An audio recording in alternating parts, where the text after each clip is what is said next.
Hi there, Courtney here. Excuse me, I'm losing my voice, and that's part of the issue I'm dealing with. So one of the things I wanted to talk to you about today is a little bit different video, and it is relative to my life. I know it may be a little fuzzy. It's really sunny today. It's a beautiful day, so it's kind of casting some light on the camera. But I wanted to talk to you today about how I deal with hard times and how I deal with stress, anxiety, depression, and grief. And I will just let you know, if you've seen some of my earlier videos, you know that my husband and I have been going through some major health scares. In 1 month, I've been diagnosed with rheumatoid arthritis. My heart is not functioning properly in 3 areas, and 2 thyroid nodules, and 2 tumors on my arm that may or may not be benign. And so I went from a person who went to the doctor once a year for a checkup to all of a sudden having 5 specialists. My husband had bypass surgery 4 years ago, and he had some I'm trying to think, scar tissue built up in his heart, and we had to go in and clean out an artery. So it's been a tough week. We've been in the hospital 4 days in the past week, and I'm facing multiple doctor's appointments, and I have to go in right now and teach intensive cardiac rehab. My job is a stress management specialist, so needless to say, my job is to lift people up, and I'm going through some hard times. And so I wanted to share with you how I handle that. And it's the same thing I teach my clients every day. The first one is to get ready. I know this sounds really simple, but when you're really down, it is a very simple thing. You just take a shower, you put on clothes that make you feel good about yourself. They need to be comfortable. If you're female or male or whoever, if you wear makeup, you do your hair, you do your makeup, you make yourself feel good. And that may also mean tidying up your space, but when you feel good about yourself and your space, that environment, that energy makes you feel better. I'm going to try to keep this short too, because I have to get to work.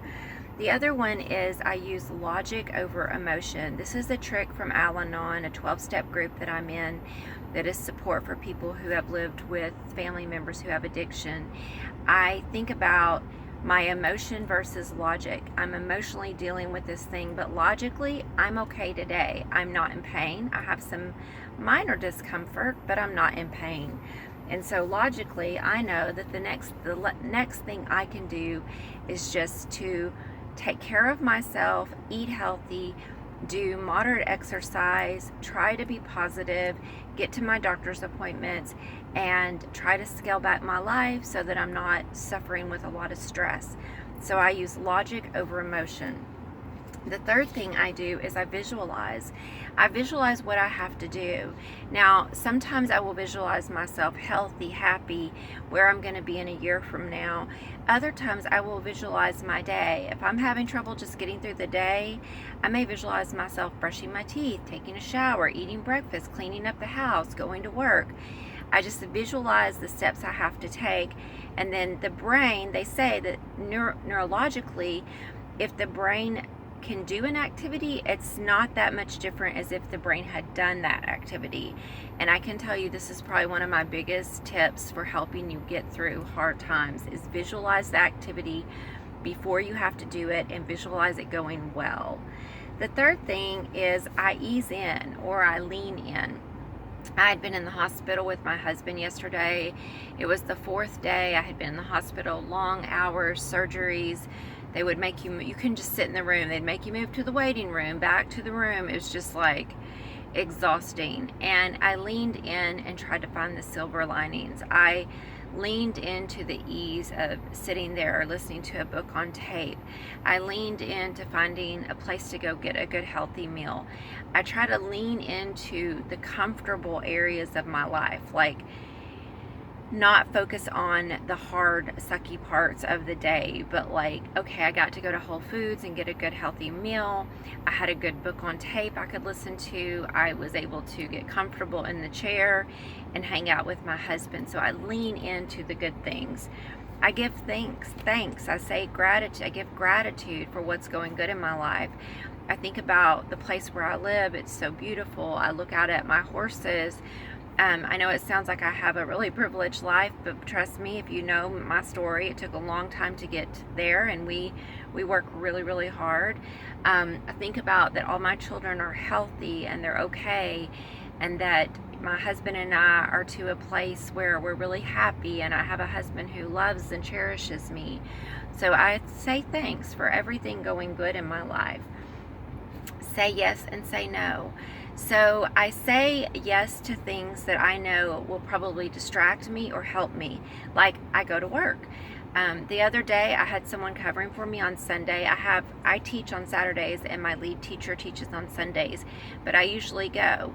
They said, you can stay home. We know you're having a hard time. And in a way, I didn't want to be like a downer, but I knew if I went, I could keep a positive attitude, and I knew that it would be a good distraction for me. So I said yes. Now, I had dinner plans for this Saturday. I had some people invited over to my house, and they're people that I love, but I just don't feel like making small talk. And so if I'm going to go to an event where the attention is not on me, I might do that. But if I'm going to have to do something where I have to prepare a meal and clean the house, I'm probably not going to do that, so I canceled those plans. So say yes to areas that might take your mind off your problems, but say no to things that are going to exhaust you or cause you stress, because the distraction can be good. I have had a lot of stuff in my life, just like I'm sure all of you had. I've lost loved ones. I've been through 2 divorces. I've suffered with illnesses. I've have family members and friends who have been terminally sick in my lifetime. And I can tell you all of these tools have helped me, and these are all the tools that I share with my clients. Other things I do are I read positive books, I watch positive movies, I try to laugh, I try to get out in the sunshine and take a walk. And the last thing I would say to this is you have to dose appropriate self-care. The worse things are, the more self-care you need to add. If you're really struggling, eat better, get some exercise, get in the sunshine, get some sleep. Try really hard to take care of yourself, because nobody's coming to save you or make you happy. You have to be your own best friend and your own best advocate, as hard as that can be, especially if you're depressed. So I wish you luck and love, and I hope this is helpful for somebody.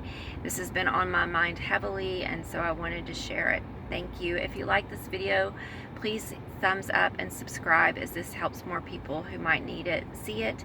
And thank you so much. Bye-bye.